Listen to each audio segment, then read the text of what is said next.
ada syahid akhirat.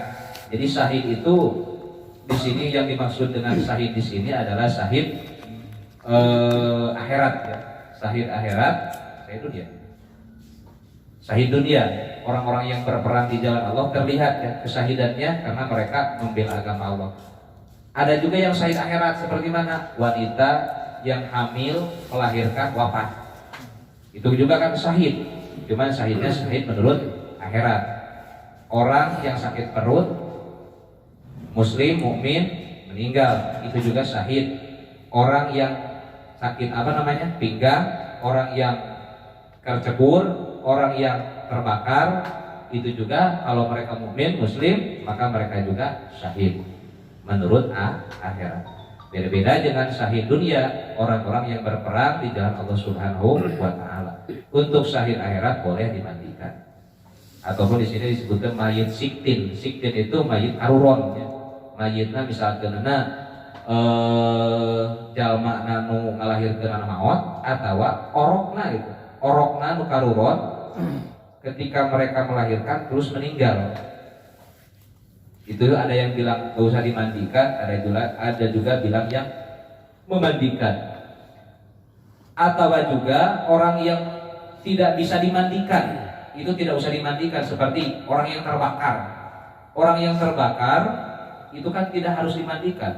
Misalkan dicopotnya boro-boro dimandian, ditowel oge rapuh, hancur, tidak usah dimandikan. Itu tidak harus.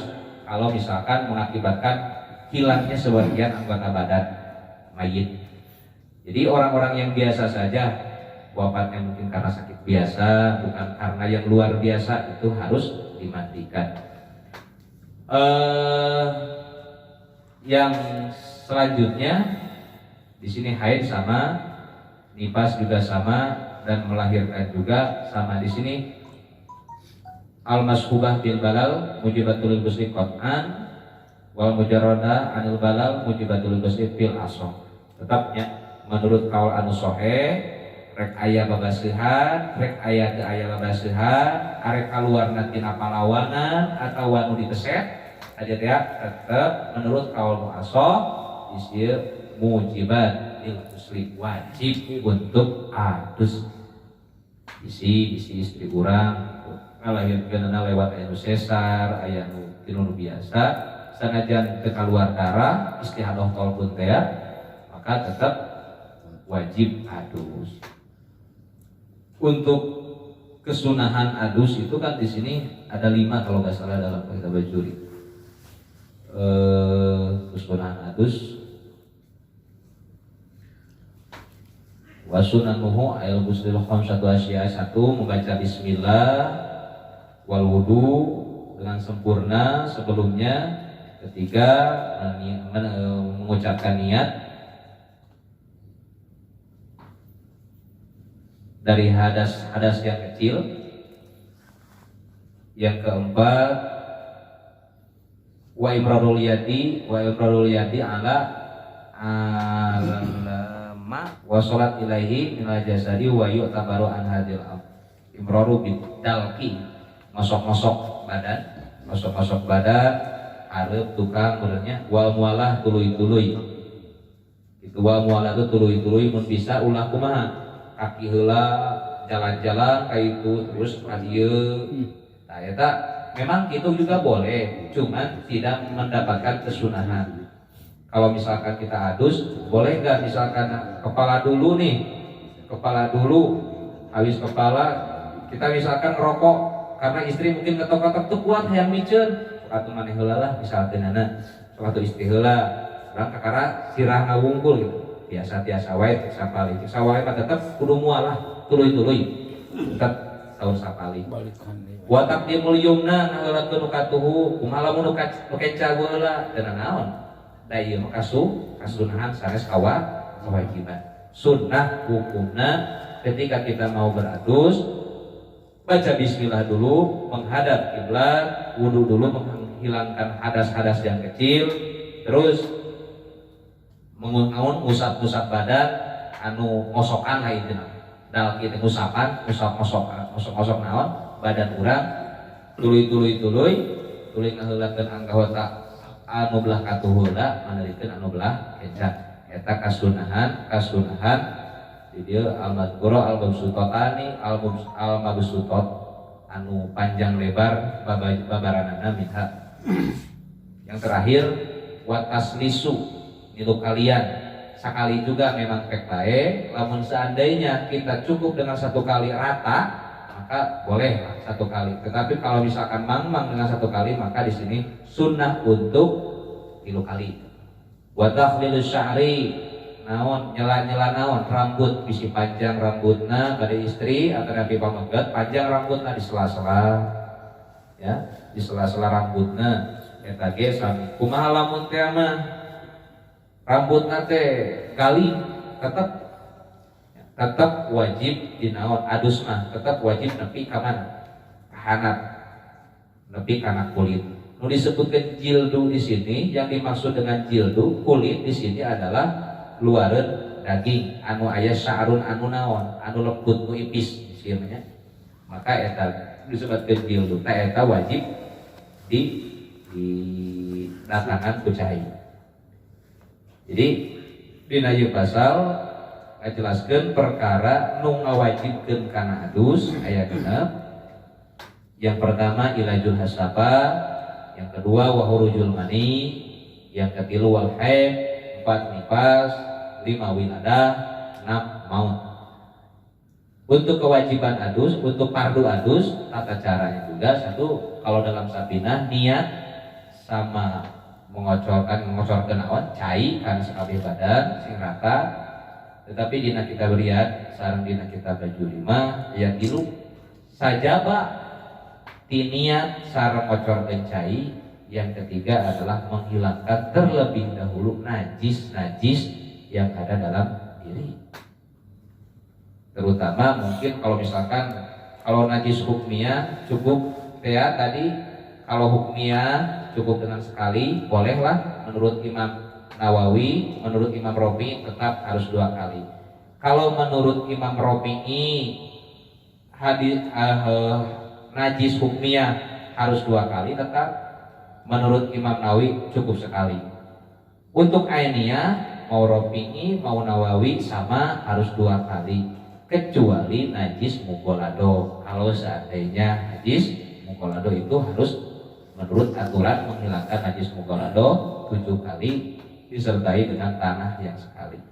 Nah itu untuk menghilangkan najis.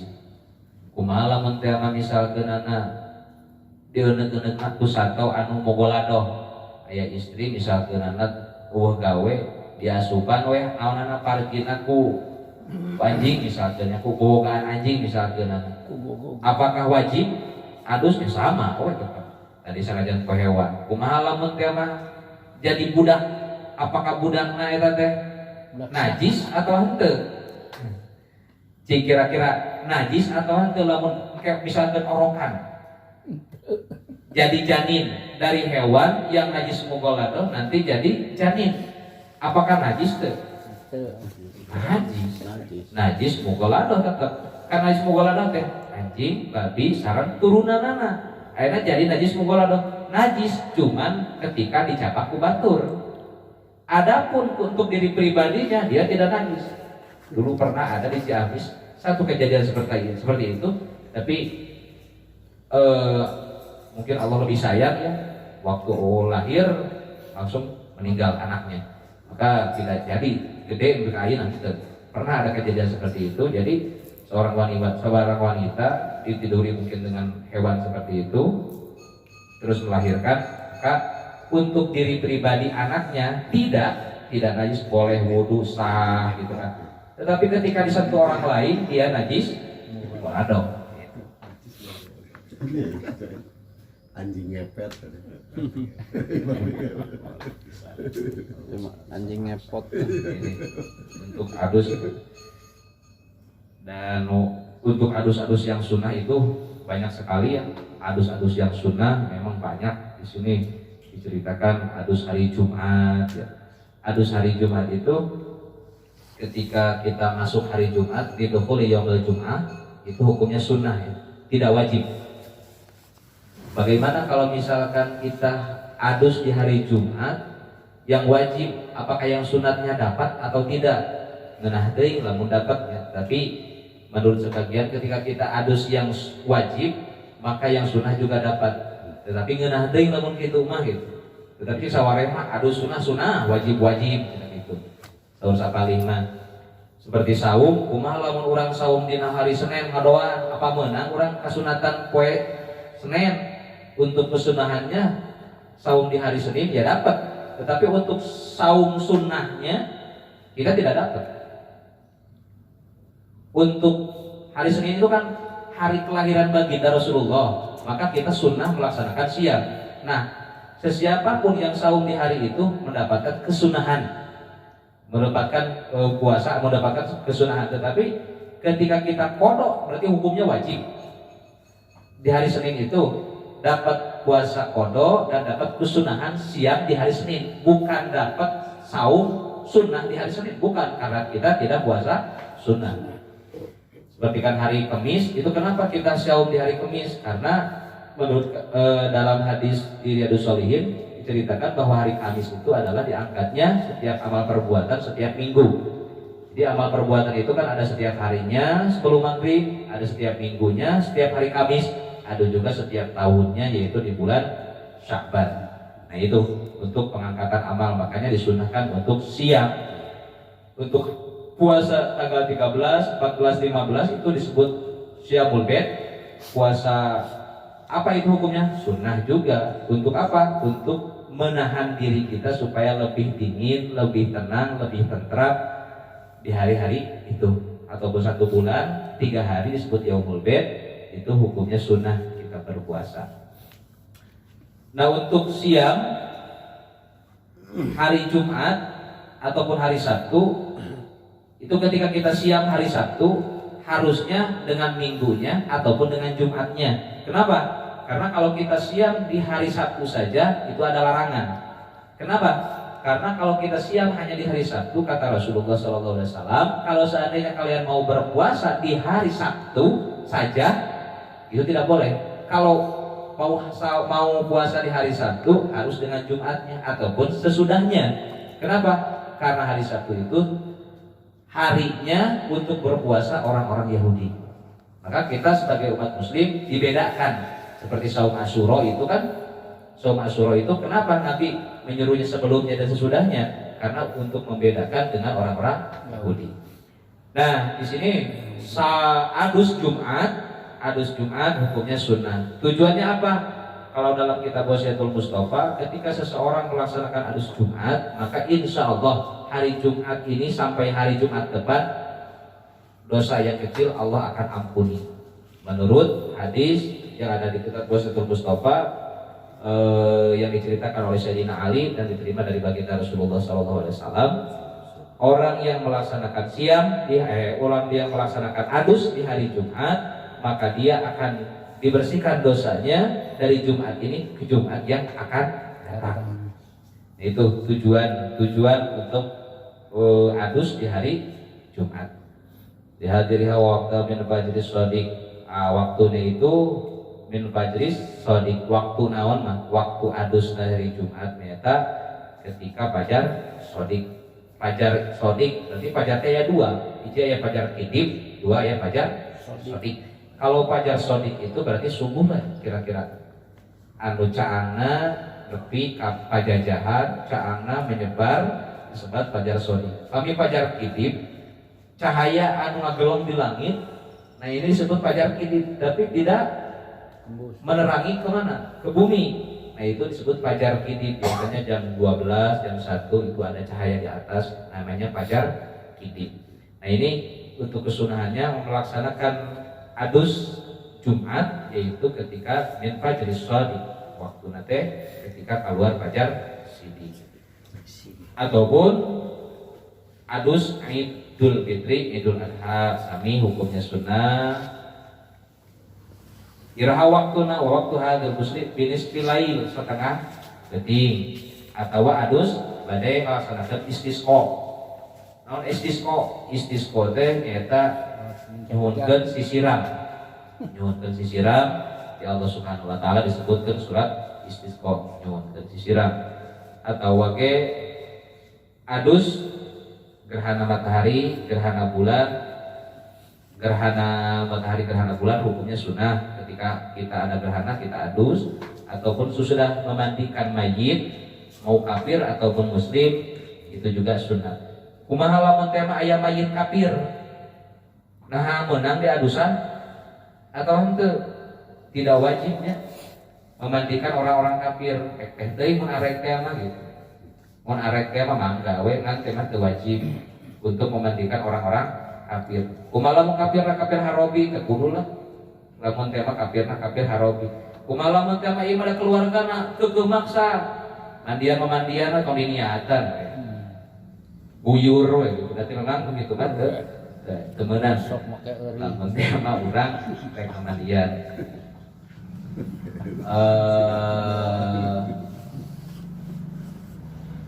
Di dia min ajli musliman kana au kafir wa qaslul kafir kita aslama illa yajnub fil kufrihi wa illa wajib al-muslimana Islam fil asal.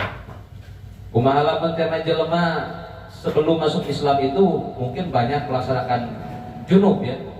Apakah sesudah Islam itu harus mandi? Memang sunnah hukumnya mandi ketika kita masuk Islam. Tetapi sebagian ulama juga ada yang tidak mewajibkan sunnah hukumnya. Tetapi menurut Imam Maliki, orang yang masuk Islam dari tadinya kafir dia wajib mandi. Tapi untuk mazhab Syafi'iyah tidak, karena menurut Imam Syafi'i banyak sahabat yang masuk Islam, kalangan-kalangan para sahabat, tetapi tidak disuruh oleh Nabi untuk mandi, banyak juga. Makanya hukumnya sunnah menurut mazhab Syafi'iyah. Wakila yasqutu idza aslam wal majnun wal maghdub alaihi idza faqa wa lam yatahaqqaq minhuma zalun fa yatahaqqaq minhuma izal wajib al qaslu ala kulli minhuma wal ghuslu inda iratil ihram. Ketika kita mau berihram juga hukumnya sunnah untuk mandi, ini juga hukumnya sunnah. Ataupun ketika kita lidukhul Makkah, ketika kita mau masuk negara Makkah hukumnya juga sunnah. Jadi sunnah hukumnya melaksanakan kesunahan adus di sini ada